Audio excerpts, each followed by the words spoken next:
In this lecture, we would like to discuss about elites and political development. And in this connection, we would like to discuss the most famous thesis written by Karl Mannheim on elites and political development, and that is ideology and utopia. So, there is the view taken up by a number of political sociologists in 20th century that whatever role the elite may have in the industrial societies, socialist or democratic societies, they have played an important role in bringing about political development and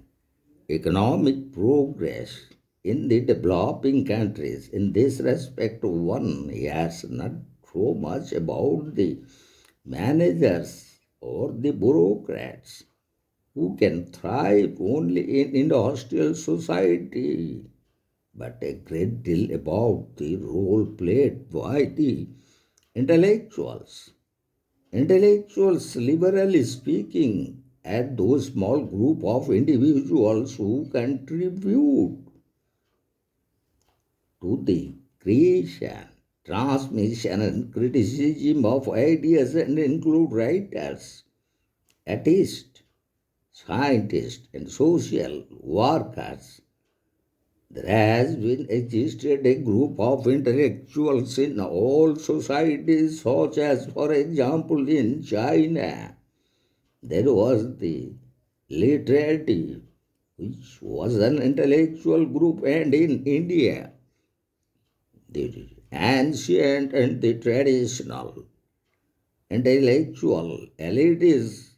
the Brahmins. In modern times, intellectuals have been associated with the universities who came out in medieval Europe, particularly in France, and played an important role in spreading the ideas of enlightenment. Intellectuals have been known in history for their role as social critics and leaders of revolutionary movements. The importance of their role has been accepted. Moscow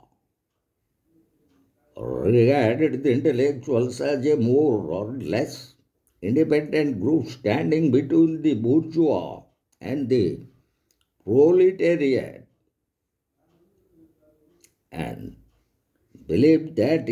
if there was any social class which could be expected to set aside it only for a while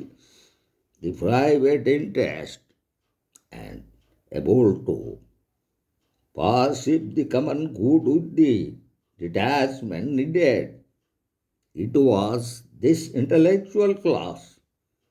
Among the more, as we found in the 20th century, Professor Karl Mannheim has described it the class of socially unattached intelligentsia as a relatively classless stratum recruited from an increasingly inclusive area of social life bound together by education in itself and all those interests with which social life is permitted, as he himself wrote in his famous book Ideology and Utopia. Being so constituted, the intellectuals could be expected to have a relatively complete and objective view of their society and act independently to promote more general social interest. While there is some truth in both the accounts by Mosca and Karl Mannheim, and that exactly as we found that have varied from country to country of those two accounts in the role they have played in more due to their social origin than to their being intellectuals. In the developing societies where the intellectuals are supposed to have played the leading role in bringing about social and political change, they have generally belonged to some categories such as a dynastic elite, the middle class, the revolutionary intellectuals, the dynastic elite, and the colonial administrators have sometimes been responsible for creating the environments like establishing an effective administration and judiciary, introducing modern education, promoting banking and commerce, and setting up some industries in which economic development can take place. But their role had been comparatively limited.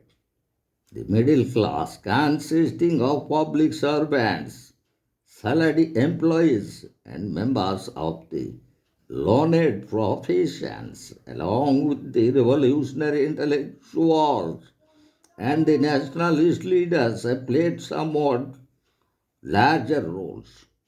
The nationalist leaders in most of the Asian and African countries have sometimes been the product of Western education received either in their own countries or in foreign universities, but they have rarely been either intellectuals or revolutionaries. On the other hand, they have often come from traditional background and in many cases have tried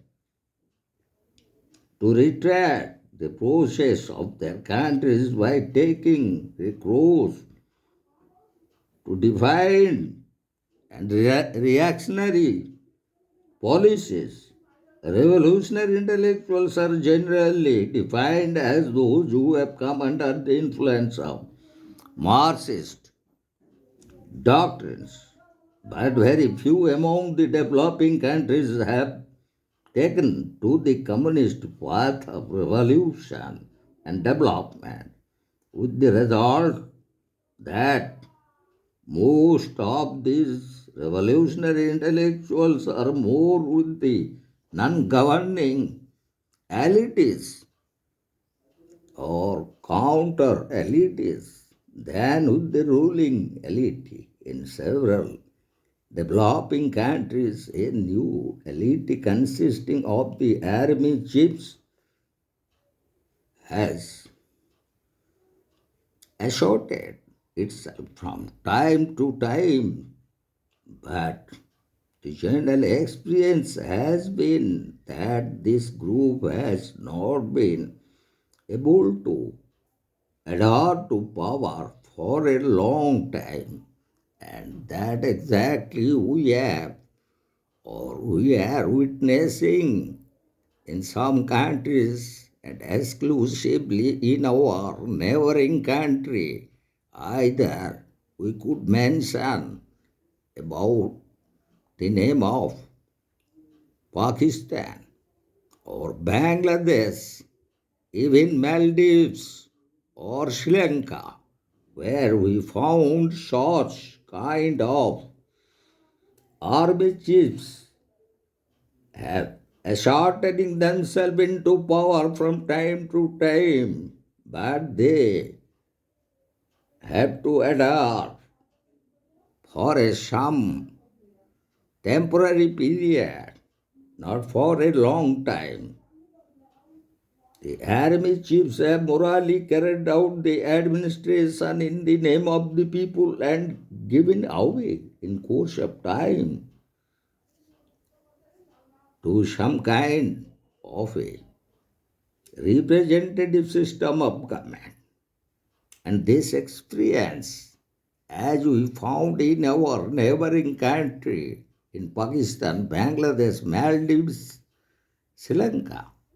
so this kind of experience we could collect from the happenings in some African and Latin American countries. The intellectuals, however, taken as a whole, lack the basic quality for the formation of a class in their at least homogeneous or cohesive of all groups. They differ in their composition, character, as well as appeal from country to country and from time to time. In France, for example, they have played a comparatively more important role than in most other countries. So we found that experience also how the French intellectuals like Voltaire, Mirabeau, or even Rousseau, they played important role in the comparatively and naturally their role in regards to change and development also when they were associated with leftist movements in the earlier years. Most of the intellectuals in Western European countries and the United States of America were gradually belong to the right, while the number of intellectuals have grown along with higher education, power has generally kept shifting from one group to another within the broad categories of the intellectuals. Humanity is regarded as an important pursuit in the earlier period, replaced by social sciences, and social sciences so far as the exercise of influence on the powers that be is concerned have in the 20th century been replaced by natural sciences. But these very characteristics of the intellectual elite have come in the way of their capacity or even the desire to form any distinctive group, organization, or evolve an ideology. So, in the 20th century, they certainly play a comparatively more important role in the developing countries than in the developed ones. But it would not be correct to say that they form any real power elite in the developing world either. Development in its broad meaning is not a group but a social phenomenon. So, as we found in our lecture, the very topic that we are dealing, elites and political development, and as on the basis of the thesis or the work written by Karl Mannheim on ideology and utopia, we have here discussed the very role of the intellectuals and the middle class, and also those of dynastic elite, and also the colonial administrators, and even the nationalist leaders in the context of the developing countries, where we found such nationalist, educated, highly educated in universities in their own country or from foreign universities. And in such case, we found such nationalities even in African countries and also in Latin American countries. So, in developing countries, the very criteria that ultimately we found that not the power elite in the developing country, which played an important role in political development, as because their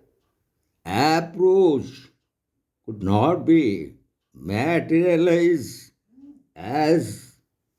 the new natural sciences developed and expanded by new innovation and new skill and technology. So it gave a setback to all the humanities of or social sciences.